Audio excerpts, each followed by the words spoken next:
আমার প্রিয় ছাত্র ও ছাত্রীরা, তোমাদের সকলকে আরো একবার স্বাগত জানাই তোমাদের ইউটিউব চ্যানেল স্টাডি উইথ অয়নে। আর আমি অয়ন তোমাদের সাথে। আমার যে সমস্ত ছাত্রছাত্রীরা দ্বাদশ শ্রেণীতে পড়ছো, আজকের ভিডিওটা তাদের জন্য। দ্বাদশ শ্রেণীর ইতিহাসের তৃতীয় অধ্যায়ের এমসিকিউ নিয়ে আজকে আমরা আলোচনা করব। তার আগে তোমাদেরকে জানিয়ে দিই, আমরা কিন্তু এই তৃতীয় অধ্যায় থেকে অনেকগুলো এমসিকিউ ইতিমধ্যে আপলোড করে দিয়েছি। সেটা ছিল এমসিকিউ এর প্রথম পর্ব, আর আজকে এই তৃতীয় অধ্যায়ের এমসিকিউ এর দ্বিতীয় পর্ব। তাহলে চলো দেরি না করে আমরা তৃতীয় অধ্যায় থেকে বাকি থাকা এমসিকিউ গুলোকে আগে দেখে নিই। শুরু করছি দ্বাদশ শ্রেণীর ইতিহাসের তৃতীয় অধ্যায়ের এমসিকিউ এর দ্বিতীয় পর্ব। কোথায় ভারতের প্রথম রেলপথ প্রতিষ্ঠিত হয়? সঠিক উত্তর মহারাষ্ট্রে। কলকাতায় কবে সুপ্রিম কোর্ট স্থাপিত হয়? সঠিক উত্তর 1774 খ্রিস্টাব্দে। কবে পানিপথের তৃতীয় যুদ্ধ সংঘটিত হয়েছিল? সঠিক উত্তর 1761 খ্রিস্টাব্দে। কোন বিষয়কে ভারতের ব্রিটিশ শাসনের ইস্পাত কাঠামো বলা হয়? সঠিক উত্তর ভারতীয় আমলাতন্ত্রকে।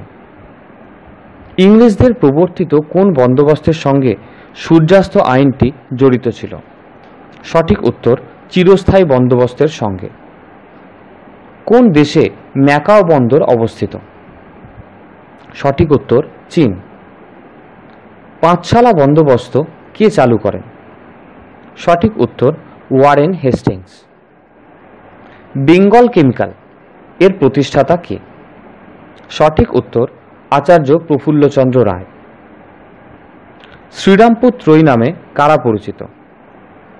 সঠিক উত্তর উইলিয়াম কেরি, উইলিয়াম ওয়ার্ড এবং জশুয়া মার্সম্যান। কোন বিষয়ের সঙ্গে গ্যারান্টি ব্যবস্থা যুক্ত ছিল? সঠিক উত্তর রেলপথের প্রসার। শিমনোসেকির সন্ধির কাদের মধ্যে স্বাক্ষরিত হয়?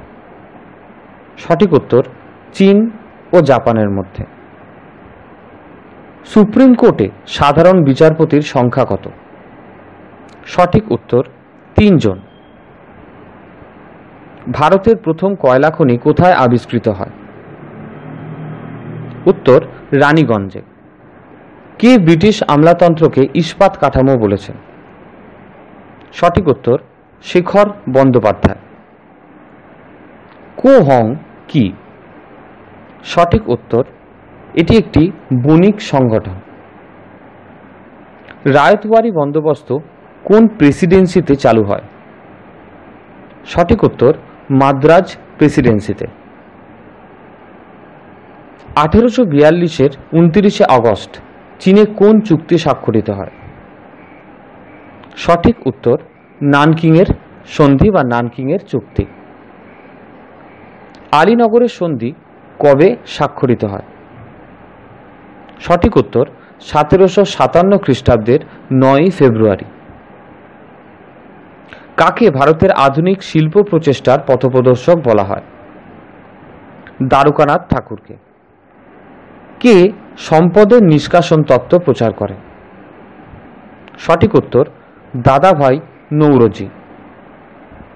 কত খ্রিস্টাব্দে ব্রিটিশ ইস্ট ইন্ডিয়া কোম্পানি দস্তক লাভ করেন?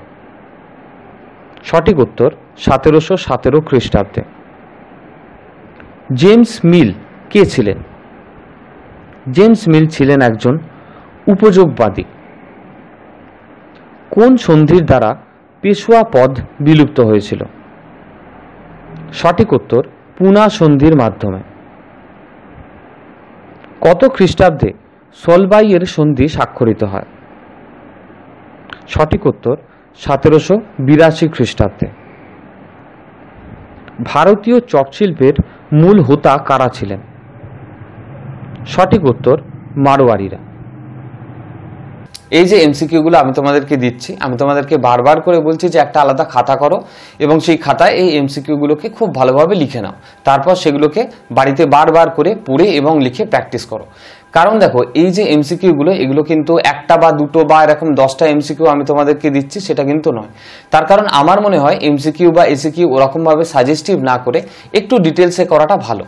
তার কারণ কি? তার কারণ হচ্ছে এগুলো কিন্তু বইয়ের যে কোনো জায়গা থেকে প্রশ্ন আসতে পারে। তাই একটু ডিটেলসে একটু বেশি করে আমি তোমাদের কাছে এমসিকিউ গুলোকে তুলে ধরছি, যাতে তোমাদের ফাইনাল পরীক্ষায় কোনো অসুবিধা না হয়। ভিডিওটা ভালো লেগে থাকলে অবশ্যই লাইক করবে, বন্ধু বান্ধবদের সাথে প্রচুর শেয়ার করে দেবে। আর চ্যানেলে যারা নতুন, এখনো চ্যানেলটাকে সাবস্ক্রাইব করোনি, এইরকমই গুরুত্বপূর্ণ ভিডিও পাওয়ার জন্য কিন্তু অবশ্যই চ্যানেলটাকে সাবস্ক্রাইব করে পাশের বেল আইকনটা ক্লিক করে অল বাটনটা সিলেক্ট করে নেবে, যাতে পরবর্তী ভিডিওর নোটিফিকেশনটা তোমরা সবচেয়ে আগে পেয়ে যেতে পারো। তো আজকের জন্য এতটুকুই থাকলো। খুব শীঘ্র এরকমই আরেকটি গুরুত্বপূর্ণ ভিডিও নিয়ে উপস্থিত হব তোমাদের সামনে। তোমরা ভালো থাকো, সুস্থ থাকো।